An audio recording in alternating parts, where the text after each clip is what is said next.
प्रधानमंत्री को वार्निंग दी थी, जाओ बोल दो अपने मोदी को। तो अब प्रधानमंत्री नरेंद्र मोदी ने इन आतंकवादियों को ईंट का जवाब पत्थर से दे दिया है। इन 24 घंटों में क्या क्या बड़ा बदलाव हुआ, मैं और रेंचो हम दोनों मिलकर आपको ये सारी बातें विस्तार से बताने वाले हैं। आप जान लीजिए कितना बड़ा बदलाव होने जा रहा है। पहला सबसे बड़ा बदलाव, 65 साल पुरानी सिंधु जल संधि को रोका गया है। सिंधु जल समझौते का मकसद था दोनों देशों में जल को लेकर कोई संकट ना आए और खेती करने में कोई दिक्कत ना हो। हालांकि भारत हमेशा इस संधि को सम्मान करती आई है, पर अब पाकिस्तान की इस हरकत से नाराज भारत अब इन लोगों पर कोई दया नहीं दिखाएगी। इन पाकिस्तानियों को उनकी औकात दिखाने के लिए इतना बड़ा एक्शन भारत सरकार को लेना पड़ रहा है। समझने की कोशिश करिए कितना बड़ा असर पड़ने वाला है अब पाकिस्तानियों को। पाकिस्तान की 80% खेती सिंधु, झेलम और चिनाब नदियों पर निर्भर है, पर अब भारत की तरफ से इन नदियों पर रोक लगा दिया गया है। पाकिस्तान में अब जल संकट आने वाला है। पाकिस्तान अब पानी के लिए भी तरसने वाला है। दूसरा सबसे बड़ा एक्शन, अटारी चेक पोस्ट को बंद किया जाएगा, जिसके बाद पाकिस्तान के लोगों को भारत में आने की अनुमति बिल्कुल नहीं रहेगी। भारत आए पाकिस्तानी नागरिकों को इस रास्ते से लौटने के लिए 1 मई तक का वक्त दिया गया है। इसके बाद वहाँ से ये लौट नहीं पाएंगे।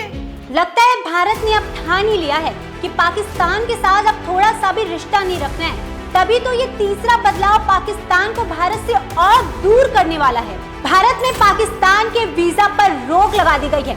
इतना नहीं, SAARC वीजा छूट योजना में भी पाकिस्तान के लोगों को भारत अब नहीं आने दिया जाएगा।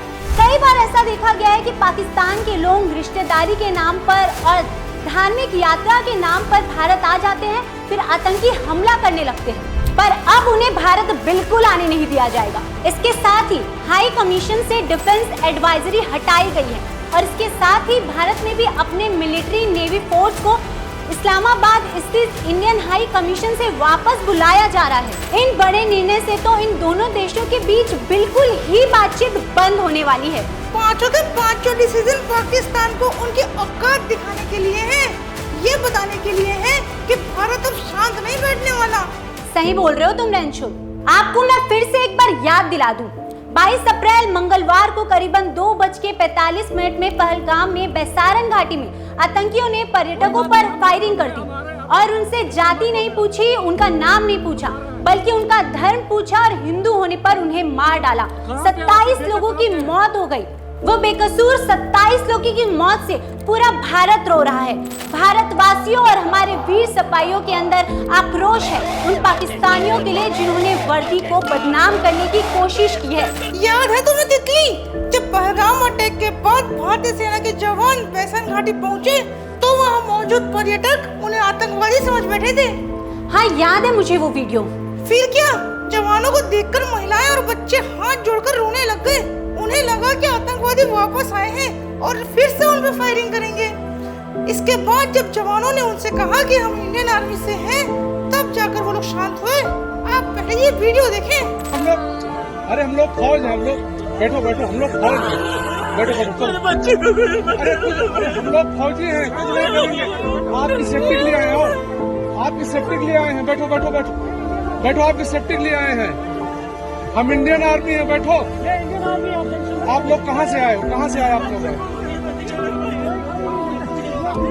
आपके बच्चे कुछ नहीं करेंगे, थोड़ा बताइए। वर्दी पहनकर लोगों को मारने आए थे, इसलिए लोग वर्दी से ही डरने लगे। पर इस वर्दी की असली ताकत हमारे भारतीय सैनिकों ने उन आतंकवादियों को दिखा दी। 24 घंटे के अंदर ही 4 आतंकवादियों की फोटो को लोगों के सामने लाया, 2 आतंकवादियों को मौत के घाट उतार दिया, फिर से कश्मीर घुसने की कोशिश कर रहे थे, लेकिन एक कदम भी आगे बढ़ने नहीं दिया।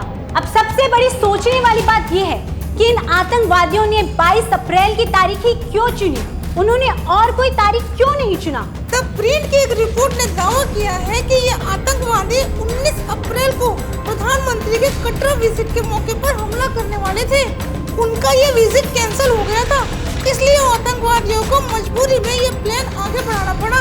इसका मतलब इन पाकिस्तानियों का कोई बड़ा प्लान था। 19 अप्रैल को इससे भी बड़ा कुछ होने वाला था, पर प्रधानमंत्री जी की कटरा विजिट कैंसिल हो गई। अब क्या करना था? इन आतंकवादियों को हमला इसलिए करना पड़ा क्योंकि इन्हें लोगों के अंदर खौफ डालना था। पर अंशु, अब भारत चुप नहीं बैठने वाला है। हमारा भारत जो हमेशा एकता में विश्वास रखता है, जो हिंदू मुस्लिम भाई भाई जैसे बड़ी बातें करता है और इतनी बड़ी स्लोगन को दिया है, पर अगर ये पाकिस्तान भारत में आकर ये भारत के लोगों को चोट पहुंचाएगा तो वो कैसे चुप रहेगा?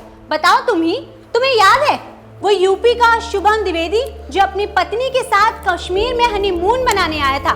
शादी में केवल उन्हें 2 महीने हुए थे। क्या सपने देखे होंगे, कितनी खुशियों के साथ वो इस जगह आए होंगे, पर क्या हुआ उनके साथ? उन्हें मौत दे दी गई। अपनी पत्नी के साथ वो चाट खा रहा था और अचानक से एक आदमी आया और उनसे उसका नाम पूछा। नाम था शुभम और नाम कैसा था? हिंदू नाम। इसलिए गोली मारकर उसे भाग गया। कोई लड़ाई नहीं, कोई हाथापाई नहीं, बस एक हिंदू नाम और उनके सर पर गोली।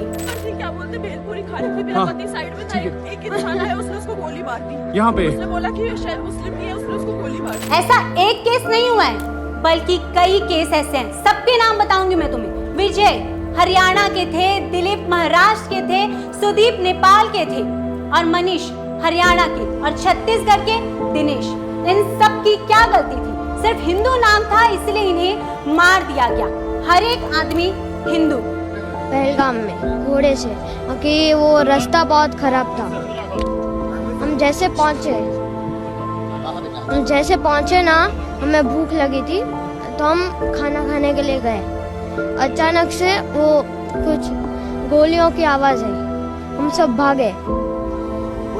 इतने टाइम में वो टेररिस्ट लोग हमारे सामने आ गए और वो बोले मुसलमान अलग हो जाओ और हिंदू अलग हो जाओ, और हिंदुओं को सारे गोली मारती, जेंट्स को लोग। और बाद में वो कहीं गायब हो गए और हम भाग के नीचे आ गए, उतर के पूरा पहाड़। मतलब वो एक दाढ़ी बहुत बड़ी थी, वो सर पर वो टोपी पहनी थी और कैमरा भी था ऊपर। इतना याद है। वो तो नहीं हुआ था। वो बोला बस मुसलमान अलग हो जाओ और हिंदू अलग हो जाओ। हिंदू को गोली मार के भाग गए। हाँ, घूमने उधर ही थे। और अब ना ही ये भारत शांत रहने वाला है और ना ही यहाँ के रहने वाले लोग। सब एकजुट होकर इस ईंट का जवाब पत्थर से देंगे, है ना रंजू? हाँ तितली,